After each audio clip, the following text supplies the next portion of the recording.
Hi friends, if you are a React Native developer, you are in the right spot to play the game of optimizing performance in React Native. In this game, let's understand right tools and techniques to follow, common mistakes that we do, and the latest updates that React and React Native gave us to improve the performance. Without any further ado, let's get started. Why performance matters? Performance matters because 38% of users abandon slow apps, 34% give up tasks midway, 1 second delay causes 11% fewer page views, 16% lower satisfaction, 7% drop in conversions, and a 100 millisecond delay causes 1% sales drop in an e-commerce sites like Amazon. So performance is not a feature, it's a foundation. Common performance metrics that we need to consider are TT-high, measures how quickly a user can interact with the app without delays or jams. TT-S, which measures how long it takes to go to specific screen. TT-H measures how long it takes to go to home screen. FPS measures how smoothly the app responds to user interactions. The common FPS that is considered is 60 FPS, so your app should follow for 60 FPS. But as the technology increases and the user has an availability to use high performant mobile phones, it can increase up to 90 FPS and 120 FPS. Level 1, optimizing the code. So in this level, let's see, the task is to optimize the piece of code by first understanding where it lags using a profiler, the weapon that React Native gave us to figure out the problem. And with the weapon, we have to understand where is the problem and we have to fix it with the tools that they give, that is memoization, by using memoization or coding techniques or the rules of React that we need to strictly follow to improve the performance. So once you come to this profiler, the first thing you have to do is to check this box, which are highlights updates when component re-renders. And profiler, here we have to check record by each component rendered while profiling. We can also increase the timer of this so that it will hide the comments below this timing. But right now, let it be. Okay. So let's start the profiling. Here we see two texts and I'm pressing it twice each. So let's see the output. We just recorded 4 comments because we have pressed the button twice. So this post state re-renders has happened. So this screen got re-rendered for all of the presses completely. Every component in the screen got re-rendered, even though the only change going is going to be this text. Probably we can avoid it, right? So what we can do is we can memoize the component. We can separate out. Let's see the code to see what that has been done already. You see the two text and the buttons are residing in the same parent component, and the two states are also residing in the same component. So whatever the state updates, it doesn't matter. The all of them is going to get re-rendered. Also, there is this component called button. Probably we can memoize it so that it doesn't have to get re-rendered every time a state has been updated. It needs to be get memoized only when this props has changed, right? Let's see the code, optimized code. So in the optimized code, we have split out the logic as first text and second text. In first text, we have its own text state and we have its button. And similarly, the second text has its own. Also, we have memoized plus function button. Okay. Simply by separating out the logic and memoizing a code, we will see a significant difference in the profiling. Let's see the output now. Okay. Let's clear this profiling and let's start profiling again. One, two, three, four.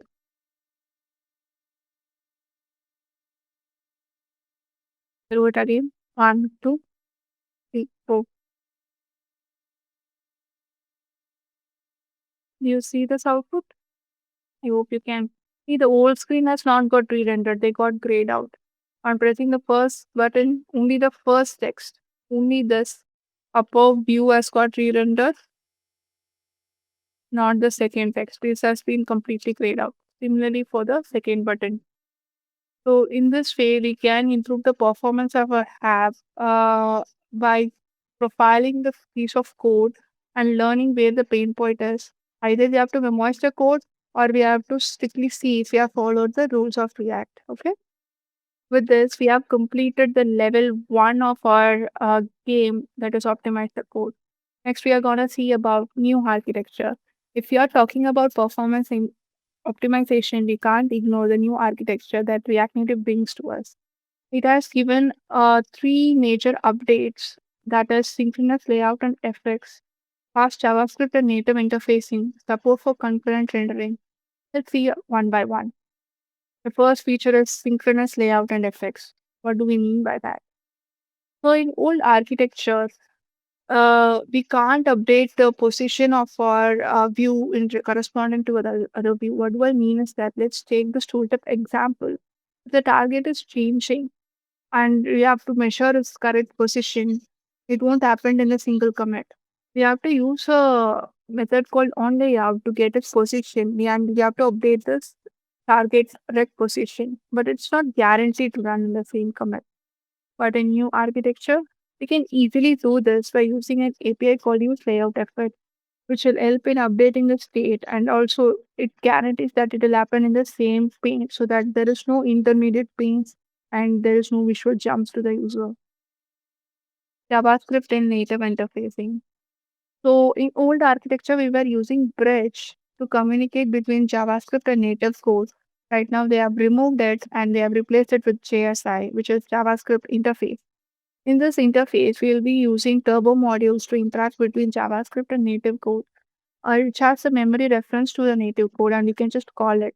This way, there is no asynchronous version, there is no delay in the thread. The final concept is concurrent rendering. Concurrent rendering is a sophisticated mechanism that React uses to increase the recursive performance. What is that? Recursive performance is an illusion that the end users get when they are using the app. As in, they will get immediate response to their user interaction, but the tasks will eventually get delayed. If they press start short type, the app will respond more faster by interrupting the rendering process and by updating the states in batches. Okay, let's see what it is happening in by implementing it in the level 2 implement concurrent rendering. We have three tabs here and we are updating its state whenever we are switching between the tabs, right? And when the correct tab is selected, the current corresponding component is getting re-rendered. I am sorry, not re-rendered, it gets rendered, right? So whenever I'm going to about it is this showing this message and one factor showing this. When I come to feed, it takes a second to load all the post that comes here. Okay. It takes a second. But the time delay I can significantly feel it, and it gives me an illusion that I mean it's not an illusion, that is a truth. It takes some time. As it is an API, it will definitely take some time, and it gives me a feel that the app got stuck for a moment. But the process is running in the background. So what we can do here is we can introduce transitions to this transition API to this code base to to acknowledge this delays and help us improve the user feedback. Okay. So if you see in tab button, we are taking an action. This action is to update this state. Okay. So we are putting this state update inside start transition. Use transition gives us two states, which is pending and start transition. Start transition will wait until the action gets completed. Until the action gets completed, the pending state will be true. And whenever the pending state is true, we can play with styles or we can do some other changes to our code, like decreasing the opacity, or we can also introduce the loaders or everything. Until it is true, we can show the feedback to the user so that they know that the process is running in the background, and then we can change the styles. Okay. So with this code, you'll be seeing the difference. Okay. It changes the color momentarily, and then it shows the post. So this way, transition will help in delaying the rendering process, and it will wait and it will respond to clicks. But even though this happens, it's nothing has stopped me to switch between tabs. The process is running. Okay, let me switch to some other tab, right? This is a huge advantage that transition gives us. Also, there is another API that React gives us, which is use deferred value. So use deferred value when the impacts, it will delay the rendering of particular value, not the entire state update or the entire screen. Okay, it will take a particular value and it will continuously watch the value until the value got updated. It will be if it is, it will be deferring the update of it. So if you see, we are checking if the query and the deferred query is not equal. We are marking it as fail, and render views opacity is bit initial bit lighter value. Okay. So let's see A. B. You see the change. So nothing comes. So with this, we'll be monitoring only the single value every time. Also, React gives us a fallback mechanism called Suspense, which can be triggered every time there is some loading condition or there is some delay in our rendering process. With this, we have understood an amazing concept called concurrent rendering. Let's understand the difference when we need to use default value and transition. The first use default value defers the rendering of a specific value, and transition will defer the entire update process, ensuring smoother management of state changes. Also, some people might have this question: uh, why can't we use throttle and debouncing in this situation? But see, this is a method that is given by React core team itself, and debounce and throttling will significantly delay the process of rendering at certain intervals. But we are not using timer here. Here we'll be using React team is using the buffers and internal queue internally so that this can be optimized by them. Okay, this is an internal mechanism.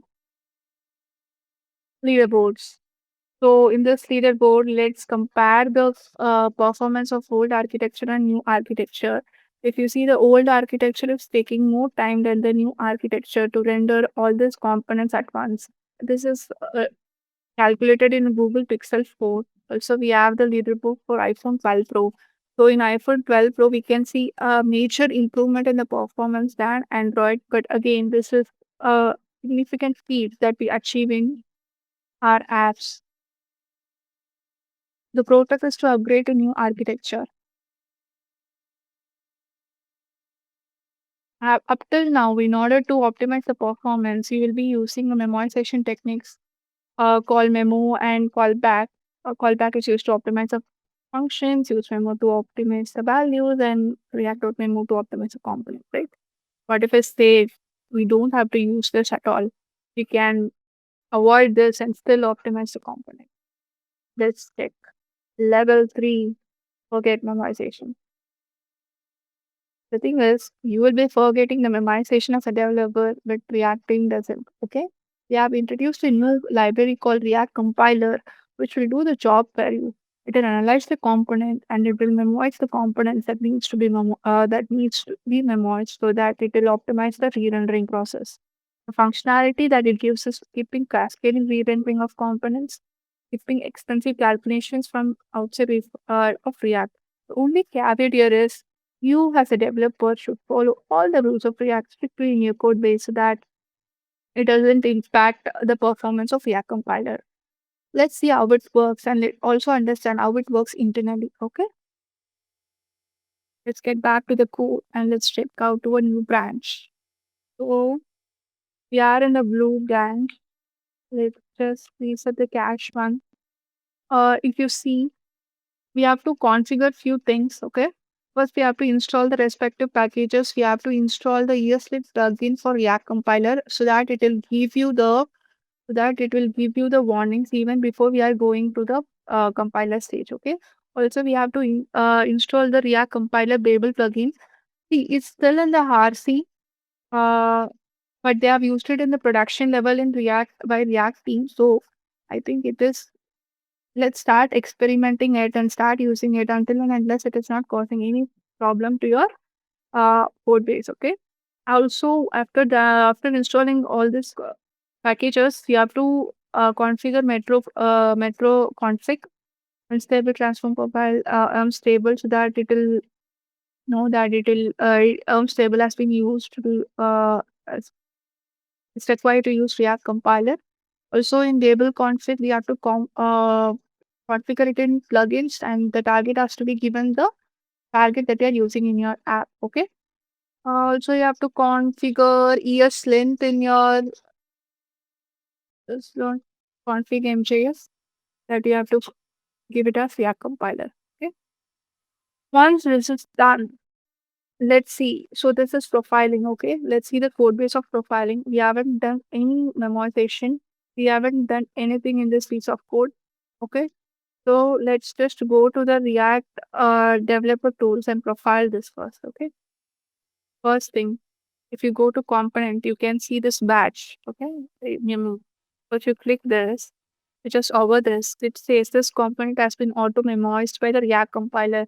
So all the root stack, also the component that we home screen and the component that we add, buttons has been auto memoized. We didn't do anything. And the entire component got memoized by us. But we didn't add anything to our component, right? So let's start profiling the screen as well to see what's happening. If it is giving the same if it is giving the same performance improvement that we have achieved in by using the memoization technique, right? I've recorded this. Let's stop profiling. So here also we get 4 re-renders, that is for sure. But if you see the output, let's do this again. 1, 2, 3. Let's stop it. If you see here, you see the mark here, right? This did not client print. This component has been auto memoized by the React compiler. If you see this thing completely got grayed out, okay? Only the first component has been re-rendered. Similar thing happened for these two as well. This is the potential of React compiler, which will improve the developer performance by letting him work on business logic and not focus on the performance that he optimization that he needs to do in the React app or React Native app, right? Let's understand how it works under the code, okay? Let's go to Google. Okay, let's see this component. It's for default function my app, and it has a state and it has a text input. On changing the value, this will be getting changed. Okay. Let's see how it works. So it imports a function called C. It accepts 2 values. So this will return an array of values. Okay. Whenever the value doesn't change, the text component will be returned as such. And then the 2 values will be the value and the text component. Okay. Text component will be stored in the index 1 and 0 index will be having the state value. And whenever it doesn't change, this component will get returned automatically. But if it has changed, it will return the new text uh, input every time. So this is how the React compiler works internally. It uses array of references to know whether the state has been re-rendered or not. It is similar to use memory cache that React typing has used internally. Okay. With this, we have clear understanding of React compilers. Let's get back to our game boosters. In addition to all of this, you can use FlashList or Legend List to improve the performance of your list, which renders large lists of your component.